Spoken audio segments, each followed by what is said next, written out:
Ya, puji Tuhan. Seperti bala tentara surga ya, memuliakan Tuhan, dan kita tahu bahwa di atas itu semua hanya nama Tuhan yang dipermuliakan. Amin, bukan manusia. Kita berdoa. Bapa di surga, sungguh kami kembali mengucap syukur tak henti-hentinya keluar dari hati kami yang terdalam. Begitu baik Engkau atas setiap kami. Pengorbanan putramu yang terkasih Tuhan kami Yesus Kristus nyata, kudus, dan sempurna atas setiap kami umat tebusanmu ya Bapa. Untuk itu pada malam hari ini terima kasih Bapak, Engkau sudah kumpulkan kami anak-anakmu di tempat ini untuk rindu Tuhan. Boleh Kau bawa kami semakin dekat kepadamu, melekat dengan hatimu, dan sungguh-sungguh mengerti akan arti kelahiran putramu yang terkasih Tuhan kami Yesus Kristus. Itu adalah hadiah yang terbesar atas setiap kami umat tebusanmu. Untuk itu saat ini kami mau berdiam diri di bawah kakimu, belajar firmanmu, mohon pimpinan rohmu ya Bapa. Roh Kudus, guru kami yang begitu besar dan ajaib atas setiap kami, akan memberikan pencerahan dan pengertian atas setiap kehidupan kami anak-anakmu, agar untuk hari-hari ke depan kami diubahkan. Boleh semakin hari semakin sama seperti Kristus. Di dalam satu nama yang berkuasa, Tuhan kami Yesus Kristus, inilah doa, puji syukur, dan permohonan kami kepadamu Bapa di surga. Haleluya. Amin. Ya, puji Tuhan, kita siapkan hati kita buka setiap hati kita untuk boleh mendapat berkat yang dari Tuhan. Ya, ibadah HOC untuk tema bulan Desember adalah gift from heaven, ya, pemberian dari Allah Bapa kita yang begitu luar biasa. Nah, saya percaya bahwa Bapak Ibu Saudara yang saya kasihi boleh hadir di tempat ini pada sore malam hari ini, itu semua karena kasih Bapak kita. Amin. Kita dimampukan, kita dikuatkan, diberikan kesehatan, sukacita untuk dapat sama-sama merayakan Natal di tempat ini. Puji Tuhan. Nah, malam ini saya rindu untuk membagikan kebenaran firman kepada setiap kita dengan tema kelahirannya, pulihkan dan bangkitkan umatnya. Ya, melalui kelahiran Yesus itu memulihkan setiap kita dan membangkitkan setiap kita ya sebagai umat tebusannya untuk boleh memasuki tahun 2023 dengan kemenangan, lepas kemenangan, dan kemuliaan lepas kemuliaan dari Tuhan. Saya ambil dari Malaki 4. Bisa minta tolong Pak Hendro, terima kasih sebelumnya. Malaki 4 ayat 5 dan 6. Tapi sebelum kita sama-sama belajar kebenaran firman Tuhan dari ayat 4 dan 5, sebagai pendahuluan, Bapak Ibu Saudara, Malaki itu berarti utusanku. Ya. Malaki, kitab Malaki itu adanya di Perjanjian Lama paling akhir. Ya, di urutan ke-39. Ya, itu berarti utusanku, ya, atau utusan Tuhan. Dan Malaki ini ditulis 430 sampai 420 sebelum Masehi. Ya. Nah, kenapa sampai Malaki ini ditulis, Bapak Ibu Saudara?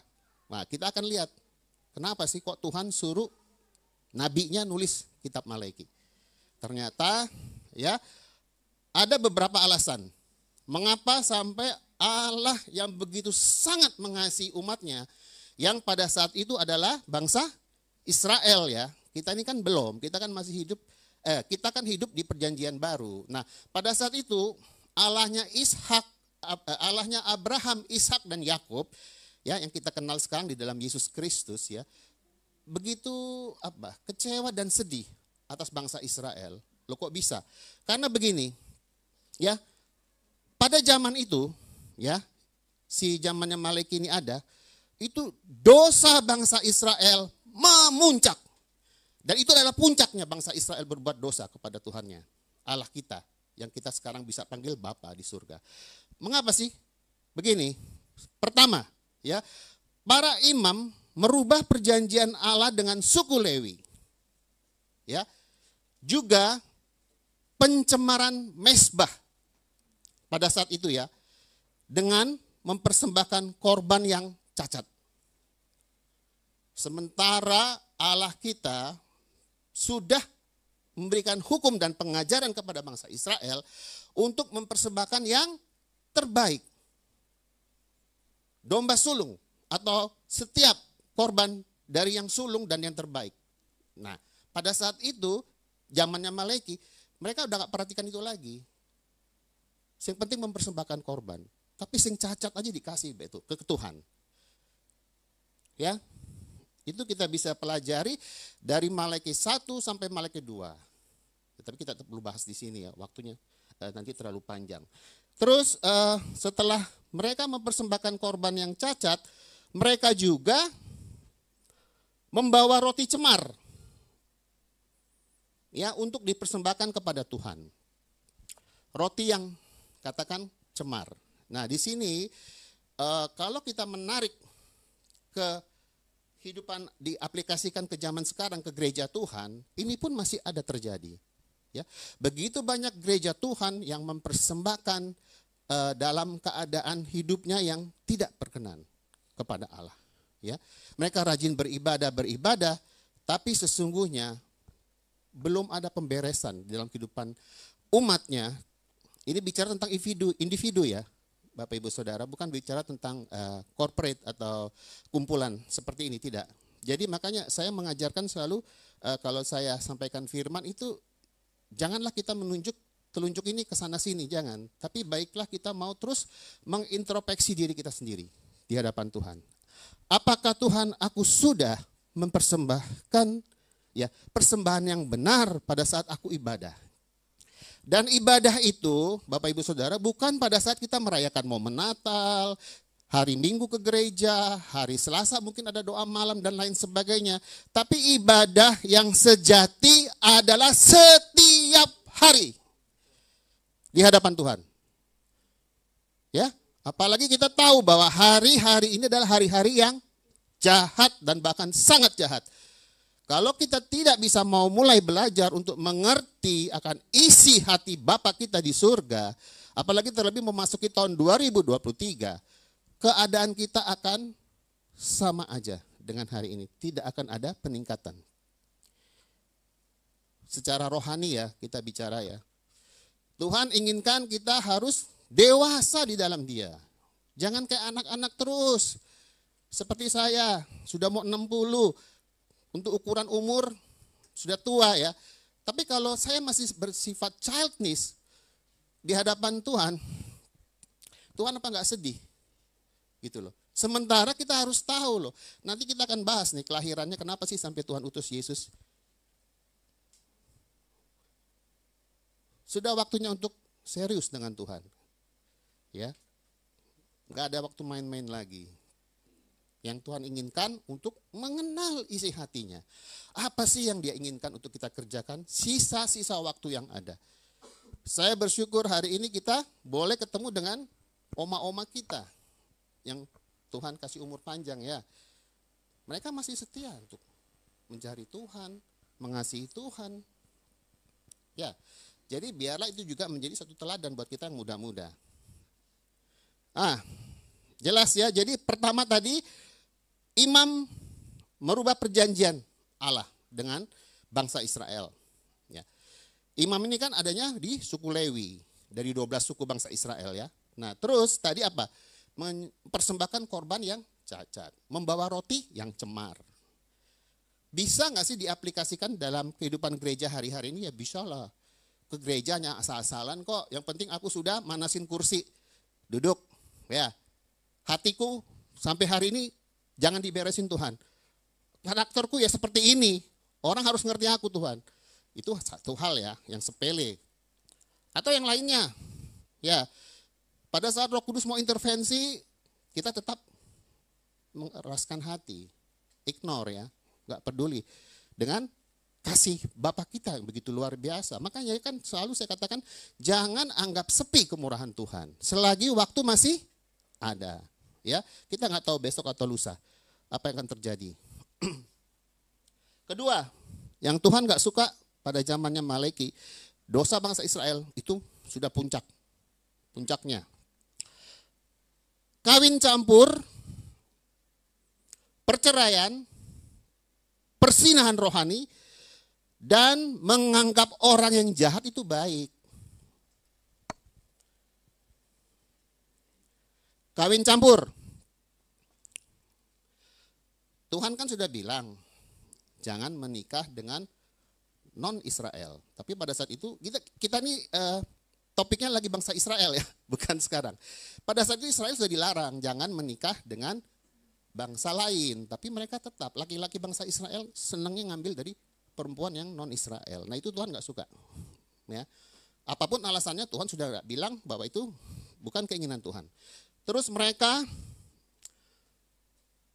perceraian. Tuhan membenci perceraian Bapak Ibu Saudara. Ya. Setiap kita yang sudah disatukan dalam pernikahan kudus, ya biarlah maut yang memisahkan.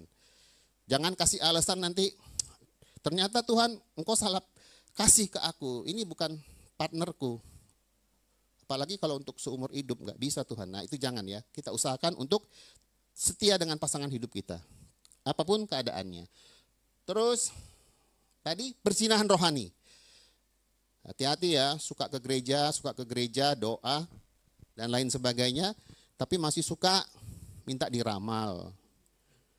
Ya, atau apapun lah itu. Yang semacam-semacam itu ya. Iya, itu ya. Yang Tuhan juga nggak suka ya. Oh iya itu termasuk ya, Pastor. Terus apa lagi? Ini menganggap orang yang jahat baik di mata Allah. Jadi gini, karena kita hidup tidak punya warna, nangkep ya, kita tidak punya warna nih. Jadi ikut-ikutan orang berbuat jahat, kita ikut buat jahat. Coba kalau kita punya warna. Sekalipun yang berbuat baik cuma 1 atau 2 orang, yang berbuat jahat 1000 orang, kita tetap berdiri di kebenaran. Tetap mereka ya, jangan bilang, oh itu ternyata nggak apa-apa, itu baik kok perbuatan itu. Padahal kita ngerti loh, Tuhan nggak suka dengan perbuatan seperti itu lah. Tapi kok masih ya, kita karena apa? Hidup ini nggak punya identitas diri. Aku ini anak Allah. Ya toh? Bagaimana sikap hati kita menjadi anak Allah? Ya belajar firman. Apa yang Tuhan suka untuk kita lakukan, lakukan. Apa yang Tuhan gak suka kita lakukan, jangan lakukan. Berani, nah ini juga untuk diri saya sendiri Bapak Ibu Saudara. Untuk mengatakan tidak kepada dosa, ya hanya kepada kebenaran. Kok susah ya? Ya memang susah kalau dengan kekuatan sendiri. Kita harus minta apa? Roh Kudus untuk memampukan kita untuk berani berkata tidak kepada dosa. Tetapi hanya mau berkata ya hanya kepada kebenaran atau firman. Amin. Nah, udah ya. Terus poin ketiga, setelah tadi mempersembahkan binatang cacat, roti yang cemar, terus poin kedua kawin campur, perceraian, bersinah secara roh, dan ya membela orang yang jahat, mengatakan itu benar di hadapan Allah. Yang ketiga, yang Tuhan gak suka adalah mengabaikan persembahan wajib kepada Allah. Ya, pada saat itu bangsa Israel memang diperintahkan untuk memberi 10% dari hasil tanah.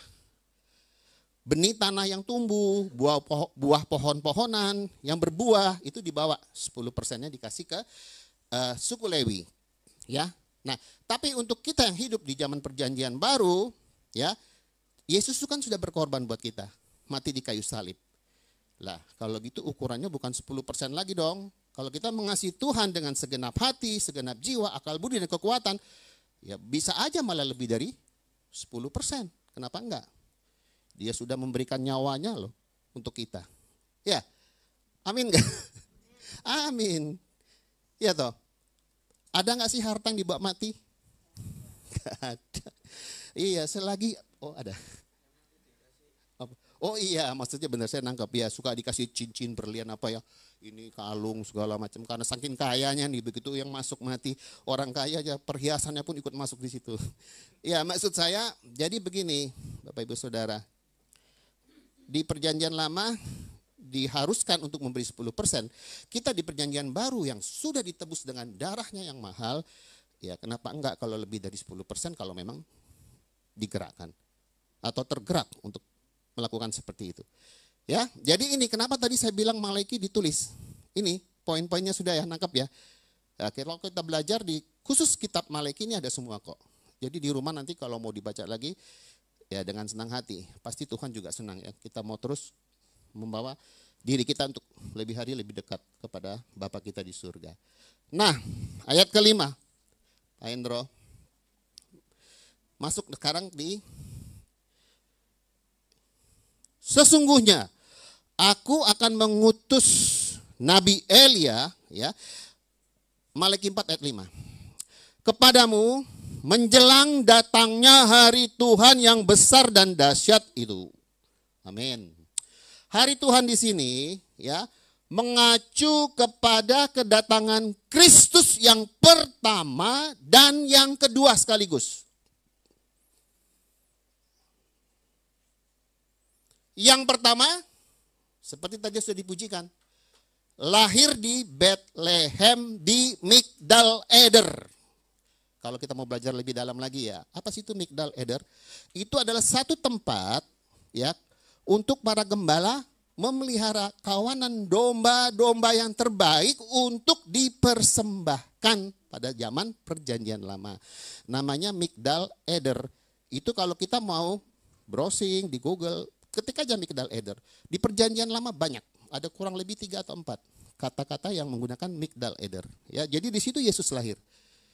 Kok bisa tepat yo lahir di kandang domba yang memang pada saat itu dipersiapkan domba-domba yang terbaik, yang gemuk, yang tambun, saya nggak tahu lah, pokoknya yang terbaik yang tidak cacat untuk dipersembahkan ya, untuk penghapus dosa. Nah, pada saat itu Yesus lahir di situ. Hari Tuhan, jadi ingat ya, mengacu kepada kedatangan Kristus baik yang pertama maupun yang kedua kali. Kedua kalinya kapan? Nanti sebentar lagi. Dia akan menjemput kita gerejanya, kekasihnya, yang hidupnya bersungguh-sungguh kepada dia. Karena kita tahu di Malaki dibilang, Tuhan akan memberikan perbedaan antara orang-orang yang sungguh-sungguh beribadah dengan orang-orang yang tidak beribadah. Nah kalau yang cuma separuh-separuh, ya itu termasuk yang tidak beribadah. Makanya Tuhan minta sungguh-sungguh. Selagi waktu masih ada. Terus, jadi hari Tuhan, ya, itu berbicara bahwa kita sebagai umatnya harus bersyukur. Lah iya loh, kalau Yesus nggak datang ke dunia, alamat kita bukan surga. Tujuan akhir kita nanti apa? Binasa, kekal. Itu upah dosa kok, maut. Ya, nah bersyukur, it's a gift. Tepat ya bulan ini, gembala kita dapat dari Tuhan tema gift from heaven. Sudah terima belum? Gift dari Bapa kita di surga. Sudah, kita sudah percaya kok. Mengaku percaya. Sudah. Itu jaminan keselamatan loh. Sudah dimateraikan Roh Kudus belum? Sudah. Makanya jangan main-main dengan tubuhmu. Tubuh kita, tubuh saya, tubuh kalian. Bapak Ibu Saudara yang saya kasihi, tubuh kita ini bait Allah. Ada Roh Kudus. Roh yang lebih besar daripada roh yang ada di dunia ini. Dan Roh Kudus itu sudah dimateraikan untuk mengajarkan segala sesuatu. Menginsafkan kita dari dosa. Kalau kita tidak welcome sama Roh Kudus, kita nggak akan tahu kalau kita ini manusia yang berdosa. Merasa fine-fine aja. Lurus-lurus aja jalanku. Makanya ya, buka hati, ada satu suara kecil aja ngomong, itu Roh Kudus. Pasti saya percaya karena saya mengalami begitu banyak pimpinan dari Tuhan. Dari saya muda, pekerjaan saya mengandung risiko yang berat. Ya, kalau dulu saya bertugas ya, itu kan selalu di atas ya. Jadi risikonya untuk mati itu lebih ini ya, lebih gede gitu chance-nya. Tapi itulah Tuhan saya dan Tuhan Bapak Ibu Saudara. Dia menjaga kita selalu. Enggak mungkin enggak, percaya. Karena saya ngalami kok Bapak Ibu Saudara. Dari saya masih muda dulu. Nah, terus kita tahu ya, jadi kedatangan Tuhan itu adalah hadiah terbesar buat kita. Ya, di Bethlehem, di Migdal Eder, di kandang domba, dibungkus kain lampin. Apa sih? Dia itu raja besar loh. Bisa nangkep enggak? Kok dia lahir di kandang domba? Apa? Rendah hati. Masa sekarang kita pengikut-pengikut Yesus sombong? Jangan. Harus memiliki kerendahan hati selalu. Ya. Khusus yang muda-muda ya, pesan malam ini ya. Apa? Ayo. Youngster. Harus tahu menghormati yang lebih tua. Jangan cuma ngomong ya. Puji Tuhan. Terus apa lagi ya? Oh oke. Jadi jelas ya bahwa kedatangan pertama itu Yesus lahir untuk bukan menghukum, menyelamatkan umatnya dari dosa, dari hukuman kekal. Makanya pada saat Yesus lahir, itu sebenarnya sudah satu paket dengan dia nantinya disalib. Ya, dia datang ke dunia ini untuk menebus kita, tujuannya. Bukan sudah lahir, sudah. Nanti besar ya sudah, besar aja sama kayak kita mungkin manusia biasa. Tidak. Tuhan punya purpose, punya visi dan misi untuk Yesus, putranya yang tunggal lahir ke dunia ini.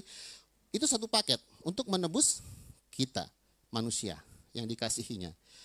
Jadi kita ini harus tampil beda. Anak-anak Allah yang sudah ditebus dengan darah yang mahal. Dan kedatangannya yang kedua itu untuk menyelamatkan umatnya, kita juga gerejanya ya, dari kesengsaraan besar. Nanti ada tribulasi Bapak Ibu Saudara. Ayo masuk. Silakan. Itu siapa? Ibu Naomi ya. Sama ibunya Yohana. Bu Syama. Ya, datang pertama untuk menyelamatkan, nanti kan dia sudah disalib, sudah bangkit, terus naik ke surga. Nanti kedatangan kedua itu untuk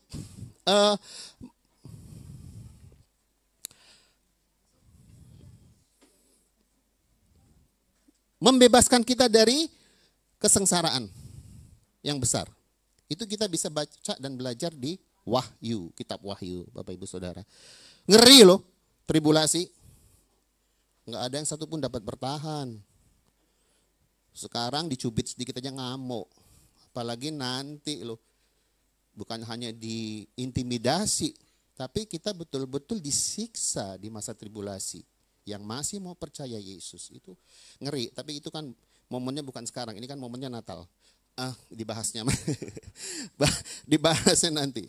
Nah, jadi begini Bapak Ibu Saudara. Di ayat 5 ini kita harus ngerti ya bahwa Elia, dikatakan tadi Pak Hendro tolong ditampilkan lagi. Sesungguhnya aku akan mengutus Nabi Elia kepadamu menjelang datangnya hari Tuhan yang besar dan dahsyat itu.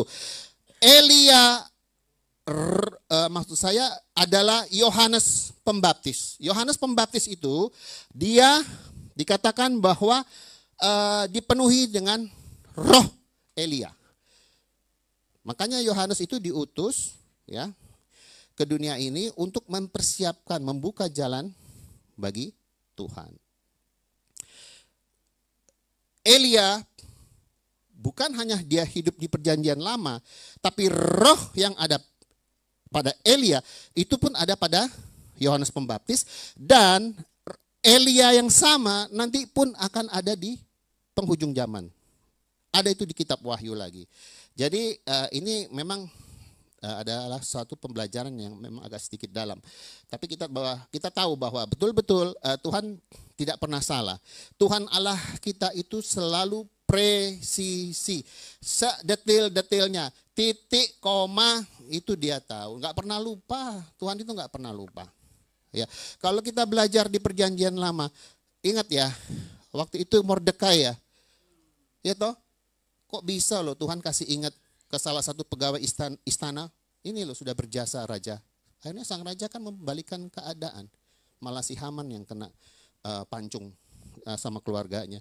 Jadi gitu, maksud saya jangan membatasi Tuhan kita tuh cuma dengan akal pikiran kita, nggak masuk. Terlalu beyond, terlalu waduh, luar biasalah Allah kita itu, ya, detil dan begitu care atas setiap kehidupan kita, setiap pribadi. Bukan berbicara tentang keluarga aja, suami istri aja enggak, individu, one by one, dia care untuk setiap kehidupan kita dan dia bertanggung jawab.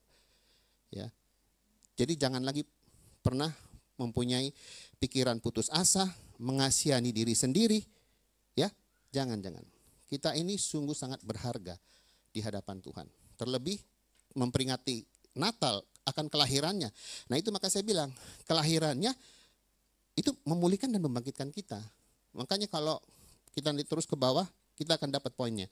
Udah ya, jadi Elia itu diutus berbicara tentang Yohanes Pembaptis. Masuk ke ayat 6. 2 ayat aja sih. Ayat ke-6 firman Tuhan di sini dikatakan, maka ia akan membuat hati bapak-bapak berbalik kepada anak-anaknya dan hati anak-anak kepada bapak-bapaknya supaya jangan aku datang memukul bumi sehingga musnah. Ya.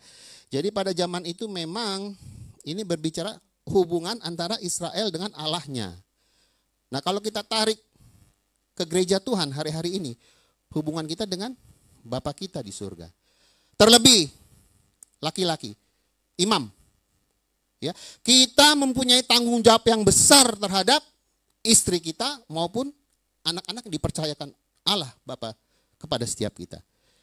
Kita harus didik mereka untuk takut akan Tuhan. Masa sekarang kalah? Istri yang lebih rohani daripada suaminya lah, laki-laki pada kemana? Jangan tidur. Kita ini imam, kepala rumah tangga untuk dipercayakan Tuhan mengurusi istri dan anak-anak. Ini bicaranya ayat 6 ini seperti ini. Nah, kalau secara vertikal, ke atas benar vertikal Pak. Nah, itu adalah hubungan kita dengan Bapa di surga. Karena pada saat itu bangsa Israel sama sekali tidak menghormati Allahnya. Kita lihat di Malaki 1 ayat 6. Coba Pak Hendro, tolong, terima kasih. Kita lihat Malaki 1 ayat 6. Ucapan ilahi firman Tuhan. Oh, ayat 6.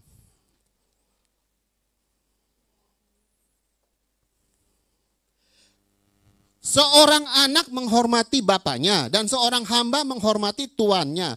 Jika aku ini bapa, di manakah hormat yang kepadaku itu? Enggak ada rasa hormat sama sekali.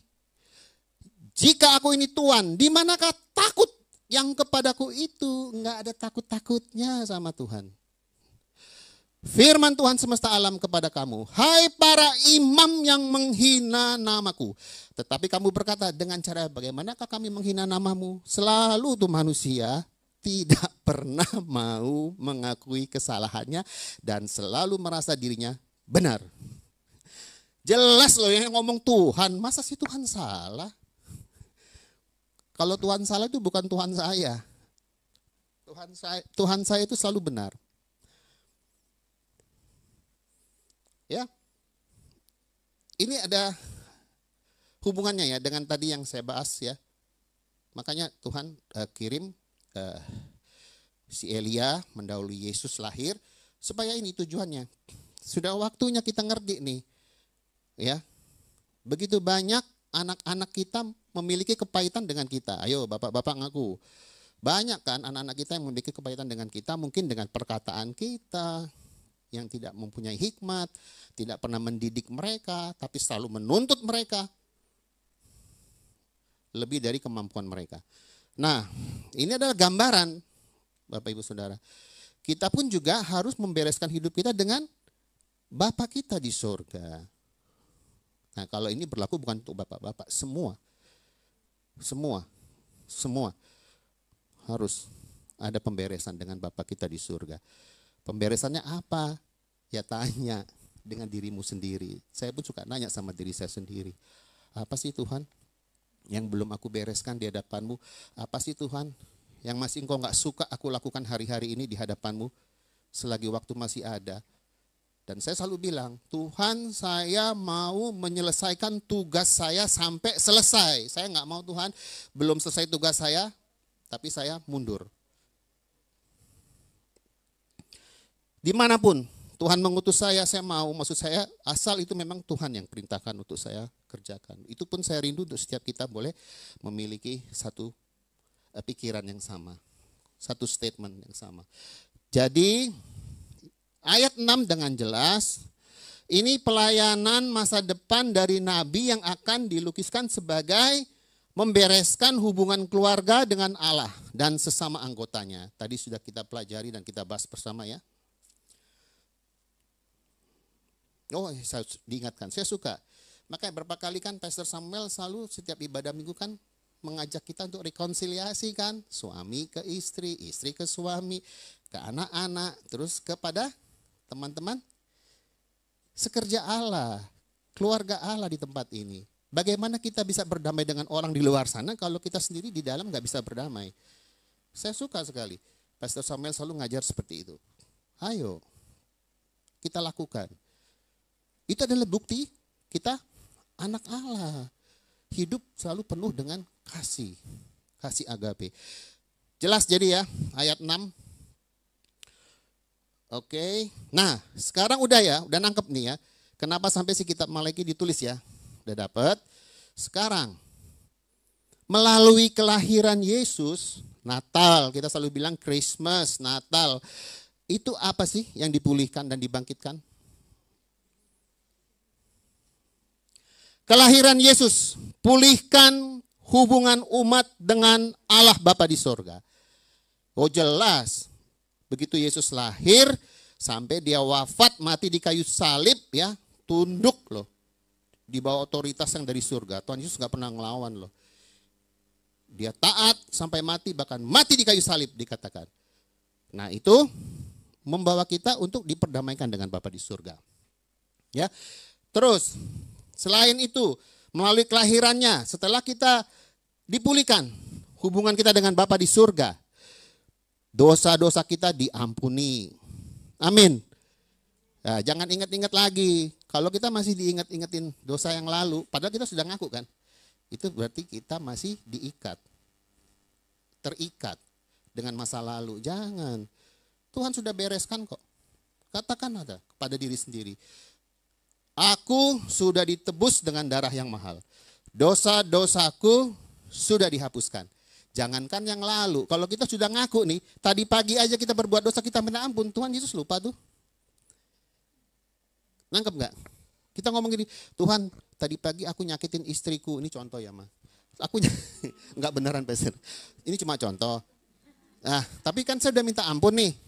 Tuhan tuh sudah lupa. Jangan lagi sampai malam diinget-inget terus. Aduh, tadi sudah bikin istriku kecewa. Enggak. Itu tipuan dari si iblis. Nih, Pak Sutoyo senyum-senyum sering melakukan.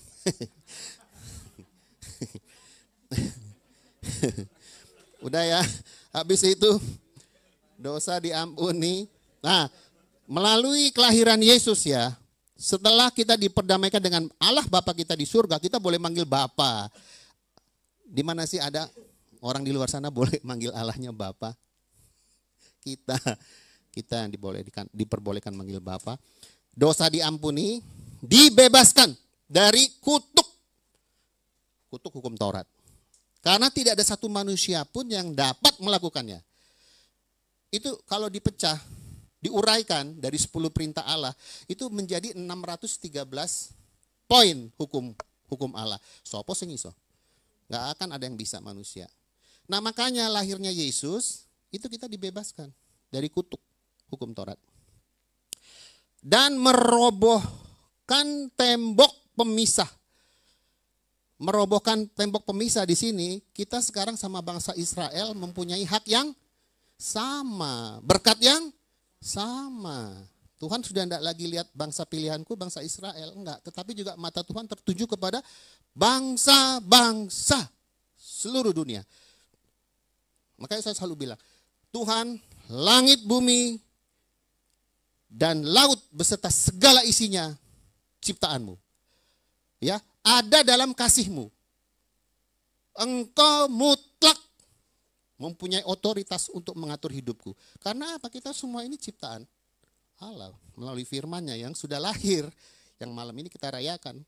Yesus, Sang Penebus dosa. Setelah merobohkan tembok pemisah, nah, pulihkan dengan kelahiran Yesus, itu Tuhan Yesus sudah memulihkan ibadah yang benar di hadapan Allah. Ibadah yang benar di hadapan Allah.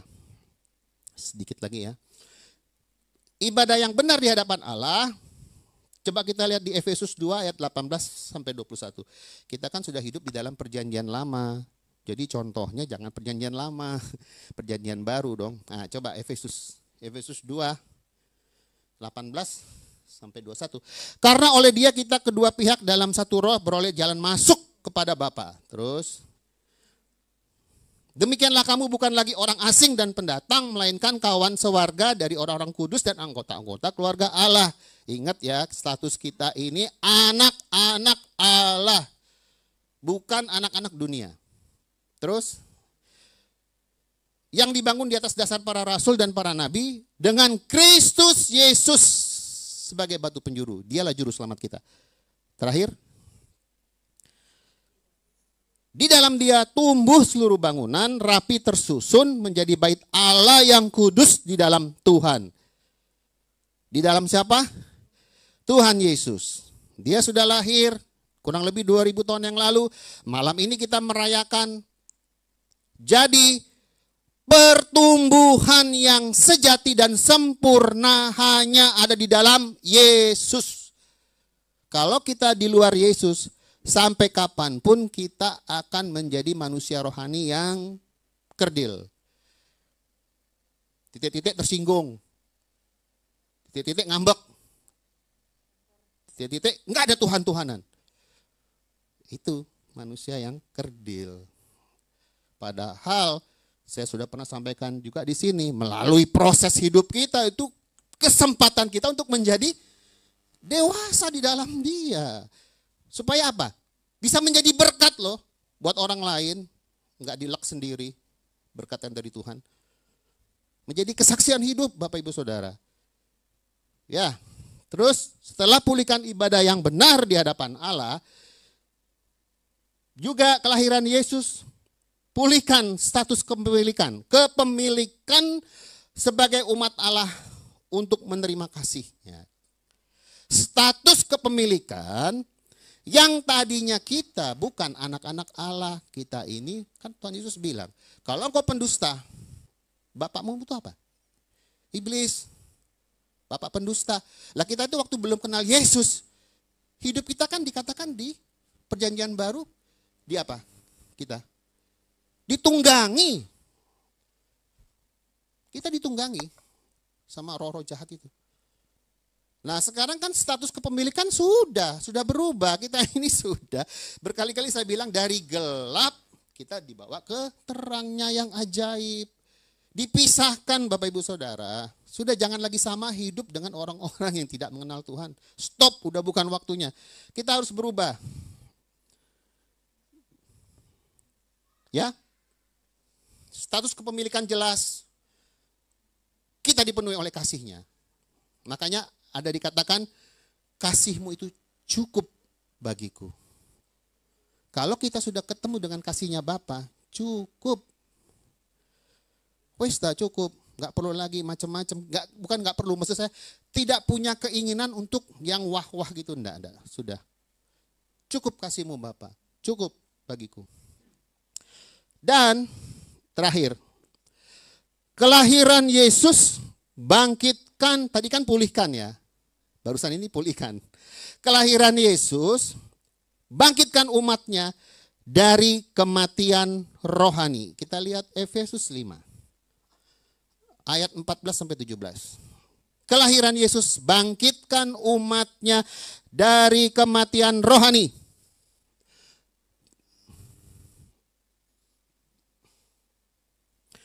Itulah sebabnya dikatakan, bangunlah hai kamu yang tidur, dan bangkitlah dari antara orang mati, dan Kristus akan bercahaya atas kamu. Ini bicara tentang siapa nih? Hari-hari ini. Gereja Tuhan. Saya nggak bicara di tempat ini nggak. Gereja Tuhan di seluruh muka bumi. Mereka sedang tidur. Nyaman. Ya, nyaman apa? Ya tadi, cara ibadahnya itu nggak benar nyaman. Wes, yang penting firman yang ku sampaikan disuka oleh jemaat. Oh, tentang apa ya? Oh, berkatai. Berkat. Dosa, oh jangan ditegur. Kalau dosa ditegur nanti mereka keluar dari sini gimana? Gereja Tuhan tuh modelnya begitu. Seneng mengiming-iming jemaatnya. Datang berduyun-duyun. Ya, secara kuantitas wakeh gereja jemaatnya. Tapi yang dikasih makan tuh bukan rumput hijau. Rumput kering. Berkat bagi mereka berkat, wah enak ya. Kalau yang dosa, jangan nanti jemaatku berkurang Tuhan. Padahal kalau dosa kita tidak mau ditegur, itu apa upahnya? Maut. Ya, jadi jelas ya. Kelahiran Yesus bangkitkan umatnya, ya. Ayo, yang tidur bangun. Bangkit. Kristus akan percaya atas kamu. Kan minggu kemarin saya sudah bilang di Yesaya 60. Bangkitlah dan menjadi teranglah. Karena kemuliaan Tuhan telah terbit atasmu. Kurang apa lagi? Makanya di Matius 5 dikatakan, setiap perbuatan baik yang kita kerjakan, orang melihat memuliakan Bapa kita. Jangan sampai kita bangga dengan apa yang sudah kita kerjakan dengan mencuri kemuliaan Tuhan. Enggak. Tapi biar kembali itu semua hanya untuk kemuliaan Tuhan dinyatakan. Sampai ayat 17 Pak Hendro. Karena itu perhatikanlah dengan seksama bagaimana kamu hidup. Janganlah seperti orang bebal, tetapi seperti orang arif.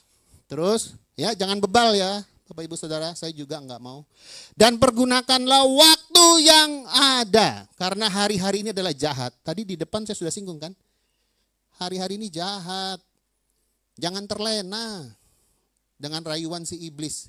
Dia pintar sekali membalikkan kebenaran firman. Sing nyerempet-nyerempet. Kalau kita tidak belajar firman, oh ngono tah. Oh ada suara begini-begini, oh nggak apa-apa kok. Oh iya ya, ya wis Tuhan ini katanya nggak apa-apa.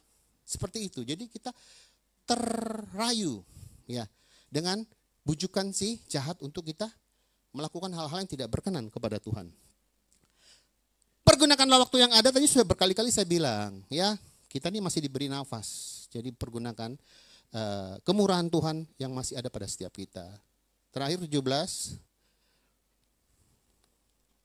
Sebab itu janganlah kamu bodoh, tetapi usahakanlah supaya kamu mengerti kehendak Tuhan. Ya kalaupun saya memang masih bodoh di hadapan Tuhan, saya selalu bilang, tolong Roh Kudus ajar saya supaya saya memiliki kecerdasan rohani di hadapanmu. Bukan untuk sok-sokan, bukan. Maksud saya biarlah saya dapat menjadi berkat bagi banyak orang Tuhan. Siapa sih yang mau dibilang bodoh? Gak ada lah yang mau. Ya, ini firman. Ya. Kenapa sampai kita dibilang bodoh sama Tuhan? Ayo. Itu karena gak mengerti kehendak Tuhan. Kita harus belajar hari-hari ini ya, menangkap sesuatu yang dari Tuhan. Tuhan, selagi waktu masih ada bagiku, apa sih Tuhan yang Engkau inginkan, yang Engkau rindukan untuk aku kerjakan. Tapi satu poinnya, ya saya dapat berkat banyak, yaitu acara ladies ya. Jumat kemarin atau 2 minggu lalu dari Ibu Gembala Bu Lucy. Tuhan tuh cuma kepingin kita tuh mengasihi dia aja. Itu loh. Padahal saya hadir kan cuma nemenin istri saya. Tapi saya sangat terberkati dari Ibu Lucy. Tuhan gak minta macam-macam dari kita. Ayo kerjakan ini, kerjakan itu. Ya memang sih sebagai pelayan Tuhan ya tetap ya. Seperti saya, Pastor Samuel, Pastor Gary dan Pastor Albert ya. Tugas kami kan untuk memberi domba-dombanya Tuhan ini makanan yang sehat ya. Untuk pertumbuhan rohani kita bersama kan. Bukan terus kalau saya ngomong, saya sendiri gak melakoni. Waduh bahaya. Paulus bilang, aku sudah memberitakan firman, jangan-jangan aku sendiri ditolak. Pinter ngajarin orang, tapi dirinya sendiri tidak bisa melakukan. Jangan ya, saya juga minta Tuhan berikan saya kemampuan apa yang saya sudah sampaikan di depan ya saya kerjakan juga, saya lakukan juga. Supaya saya dapat bisa menjadi berkat buat orang-orang di sekitar saya. Itu penyampaian dari Bu Lucy simple tapi sangat memberkati saya. Hari-hari ini Tuhan sangat merindukan kita untuk melekat dengan hatinya. Tanya, Tuhan apa sih yang kau inginkan dariku Tuhan? Jadi biarlah makna Natal tahun ini di Gereja House of Kana untuk memasuki tahun baru tahun 2023, ayo semakin melekat dengan Tuhan. Apa yang sudah Dia perintahkan, kita lakukan. Jangan hanya cuma sampai di mulut, tapi tidak turun ke hati. Itu sudah saya sampaikan juga, sama juga dengan kita menipu diri kita sendiri. Alangkah bodohnya kita menipu diri sendiri. Jadi ini ayat penutup. Jelas ya,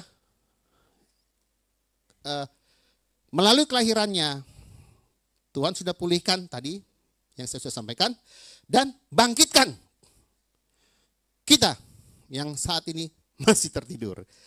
Saya kembali berkata di awal saya tidak mau tapi selalu saya kembalikan ke diri saya sendiri. Kalau saya masih tertidur, ampuni saya Tuhan. Sadarkan saya Roh Kudus. Terus dewasakan saya di dalam Engkau. Dan itu pun menjadi kerinduan saya yang tentunya pasti juga itu merupakan kerinduan Bapa kita di surga. Untuk setiap kita Bapak Ibu Saudara anak-anaknya. Tidak ada kata terlambat. Ya, jangan tunggu tahun 2023. Yuk mulai malam hari ini, mulai sesuatu yang baru dengan Tuhan. Kasihi Dia. Tuhan katakan hukum yang utama dan terutama, kasihilah aku, Tuhan bilang bukan saya ya, kasihilah aku. Dengan segenap hatimu, segenap jiwamu, segenap kekuatanmu, segenap akal budimu. Itu yang ngasih siapa tuh? Tuhan. Tidak ada, saya selalu mau berkata, tidak ada unsur manusia sedikit pun. Jangan mencuri kemuliaan Tuhan. Jangan engkau sombong. Pada saat saudara dan saya dapat cakap melakukan itu semua karena Roh Kudus yang memberikan kita kemampuan untuk melakukannya. Amin. Ya, saya rindu jadi Natal kali ini di Gereja House of Kana biarlah penuh dengan sukacita, damai sejahtera. Kita boleh semakin hari semakin diperkaya dengan hikmat yang dari Tuhan. Melalui rohnya, guru agung kita, Roh Kudus, our great teacher. Dia akan mendidik kita detil-detilnya. Asal kita mau mengizinkan Dia mengintervensi hidup kita. Ya, kalau tidak, mau kapan lagi kita berubah? Ya, oke, itu aja. Oh, sebelum performance berikutnya, saya mau doa sebentar, tapi saya minta tadi satu lagu tapi refnya aja. Mungkin keyboard aja atau mau semua silakan.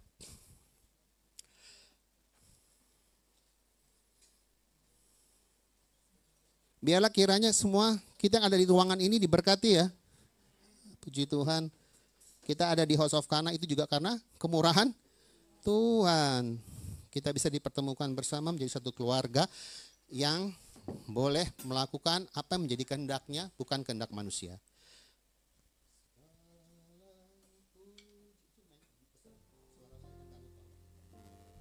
Saya undang bangkit berdiri ya. Terima kasih. Segala pujian dan syukur hanya bagi Yesus. Dengan apa kan ku balas kasih-Mu? Segala hormat kemuliaan hanya layak bagi-Mu. Ku sembah Yesus seumur hidupku. Katakan sekali lagi dengan hati yang bersungguh-sungguh kepada Tuhan. Segala pujian dan syukur ya Tuhan hanya bagi-Mu Yesus. Engkaulah juru selamat kami yang telah lahir ke dunia. Terima kasih Tuhan. Haleluya. Kasih-Mu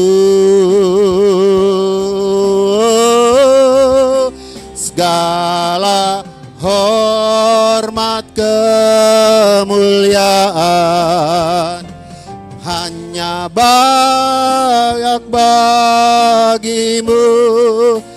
Ku sembah Yesus seumur hidupku. Ku sembah Yesus. Ku sembah Yesus seumur hidupku. Sekali lagi katakan ku sembah. Ku sembah Yesus seumur hidupku. Ya kas andibi kita saligiana muka hanasa niki Yesus Tuhan. Ikian apakah hanasa tikira laku iya pas andiki Yesus. Kekudusan-Mu Bapa, kekudusan-Mu biarlah selalu menghiasi hati kami. Kekudusan-Mu Bapa, kekudusan-Mu biarlah selalu Tuhan melingkupi hidup kami anak-anak-Mu di tempat ini ya Bapa. Kami tahu Tuhan, Engkau begitu mengasihi kami. Tapi seringkali Tuhan, lewat sikap hati kami yang salah kami mengecewakan Engkau ya Tuhan. Untuk itu momen Natal pada sore hari ini ya Tuhan, kami setiap anak-anak-Mu yang ada di tempat ini mau mengambil sikap hati yang benar di hadapan-Mu ya Tuhan. Tahu mengerti cara menyenangkan hati-Mu dengan benar ya Bapa. Tahu dengan benar cara menghormati Engkau ya Tuhan. Kami ini adalah umat pilihan-Mu, umat tebusan-Mu melalui kelahiran putra-Mu yang terkasih Tuhan kami Yesus Kristus.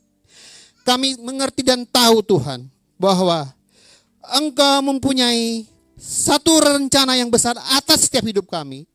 Sadarkan Tuhan untuk anak-anak-Mu yang ada di tempat ini. Bahkan keluarga kami ya Tuhan. Keluarga besar gereja Sofkana. Untuk memiliki ya Tuhan ketetapan hati.